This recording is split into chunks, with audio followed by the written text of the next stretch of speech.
Hello guys, welcome back to my channel Lakshmi কিচেনে সবাইকে স্বাগত। তো আজকে বানানো হচ্ছে কুলপো শাক চচ্চড়ি। কুলপো শাক চচ্চড়ি কীভাবে বানায় আজকে তোমাদের সঙ্গে শেয়ার করব। প্রথমে কুলপো শাকটা আমি ভালো করে কুটে এবং ধুয়ে নেব। বন্ধুরা দেখো, আমি এখানে কুলপো শাকটা কেটে নিচ্ছি।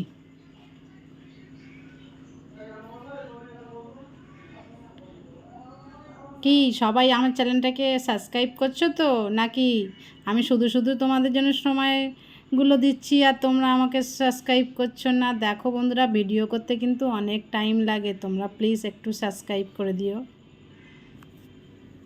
দেখো আমি এখানে শাকগুলো কেটে নিয়েছি ভালোভাবে। এবারে আমি কড়াতে তেল দেব।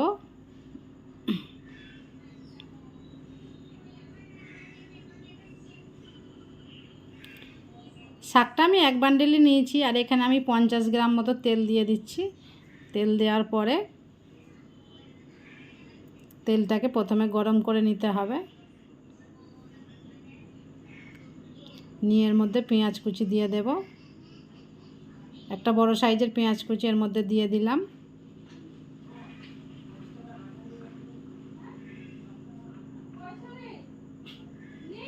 পেঁয়াজটা একটু নেড়ে নেড়ে লাল করে নিতে হবে।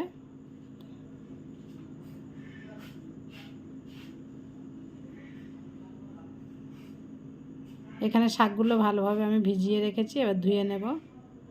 শাকগুলোকে সুন্দরভাবে ধুলে বালি কিচকিচ করবে না। এখানে চুবড়ির মধ্যে দিয়ে দেবো যাতে জলটা ঝরে যায়।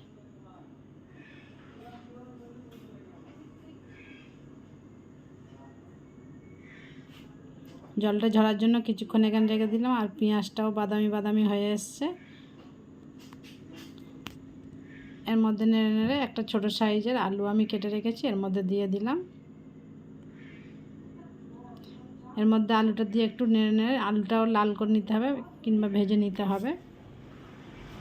একই সঙ্গে গ্যাসটাকে লো ফ্লেমে করে লাল লাল মতো করে নিতে হবে। এখানে আমি কটা লঙ্কা নিয়ে মেশিনে কুচি কুচি করে নেব।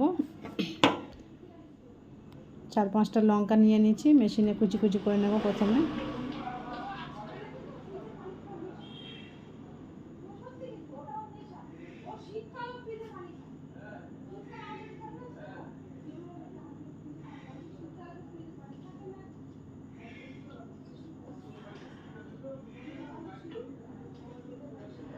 লঙ্কা কুচি করা হয়ে গিয়েছে।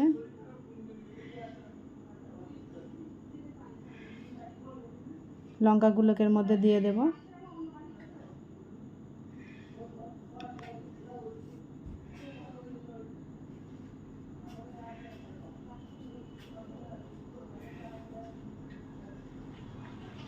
দিয়ে এর মধ্যে পরিমাণ মতো নুন দেব। আমি হাফ চামচের মতো নুন দিয়ে দিলাম। দেওয়ার পরে এর মধ্যে আমি হলুদ অ্যাড করব। হাফ চামচেরও কম হলুদ দিলাম। জিরে মরিচের গুঁড়ো দিলাম হাফ চামচেরও কম।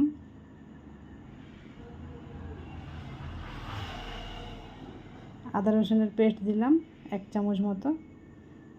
দিয়ে এটাকে ভালোভাবে মশলাটাকে কষে নিতে হবে। মশলার গন্ধটা যখন চলে যাবে তারপরে আমি এর মধ্যে দিয়ে দেব একটা মাছ পেটি আমি নিয়ে রেখেছি, ছাড়িয়ে ওর মধ্যে দিয়ে দেব। এটা কাতলা মাছের পেটি আছে। তো মাছটাকে আমি ভেজে নিয়েছি নুন হলুদ মাখিয়ে। তারপরে আমি মাছটাকে কাঁটা ছাড়িয়ে ওর মধ্যে অ্যাড করব। বন্ধুরা, এরকমভাবে বানিয়ে যদি শাক খেয়ে দেখো তো রোজ রোজ শাক খেতে ভালো লাগবে আর শাক রাঁধতেও ভালো লাগবে। এরকম একটা টেস্টি দারুণ সবজি সবাই বাড়িতে রোজ বানাতে ইচ্ছে হবে। আমি কাঁটাগুলো সব ছাড়িয়ে নিয়েছি, আর পেটিটা নিয়েছি যাতে কাঁটাটা ছাড়াতে সুবিধা হয়। আর পেটিতে বেশি কাঁটা থাকে না, সেই জন্য পেটিটাই আমি বেছে নিয়েছি। চলো মাছগুলোর মধ্যে দিয়ে দেওয়া যাক। মাছগুলোর মধ্যে দিয়ে দিলাম। নিয়ে এদের ভালো করে নেড়ে চেড়ে নেব।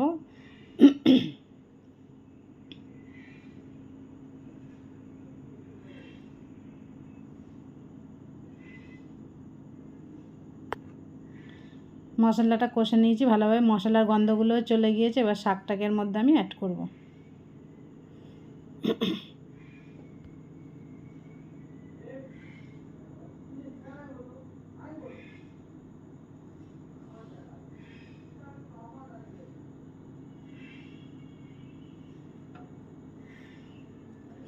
এভাবে অনেকক্ষণ নেড়ে নিলাম। এরপরে এর মধ্যে একটু জল দিয়ে দেব।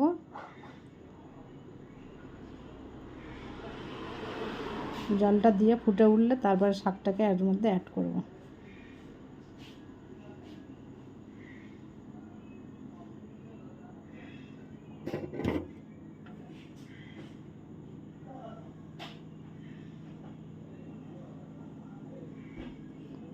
জলটা ফুটে উঠেছে, এর মধ্যে আমি শাকটাকে অ্যাড করে দিলাম। একটু নেড়ে চেড়ে ঢাকা দিয়ে দেব, আর গ্যাসটাকে লো ফ্লেমে করে দেবো। আস্তে আস্তে এটা রেডি হয়ে যাবে।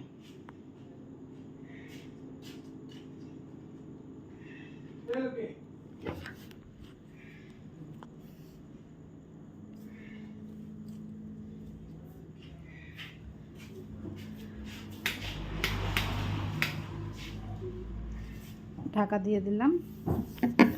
আর গ্যাসটাকে লো ফ্লেমে করে দিতে হবে, আর এটা আস্তে আস্তে রেডি হয়ে যাবে। বন্ধুরা, তাহলে এইভাবে শাক রান্না করবে, আমার চ্যানেলটিকে ফলো করে, আর দারুণ টেস্টি হবে।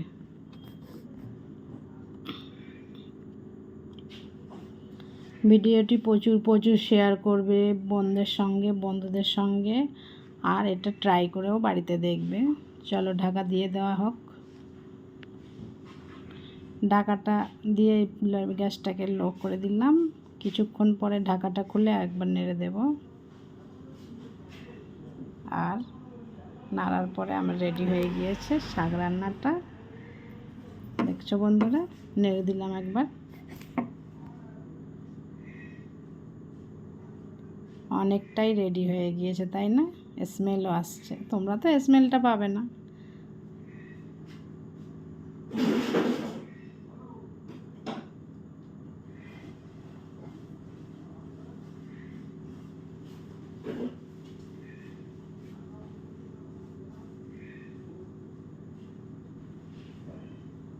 এরমভাবে আলুটা একটু ঘেঁটে ঘেঁটে দিলে ওটা টেস্টি হয়, আর একটু মাখো মাখো হয়। সেই জন্য আলুটার মধ্যে আমি ঘেঁটে দিলাম।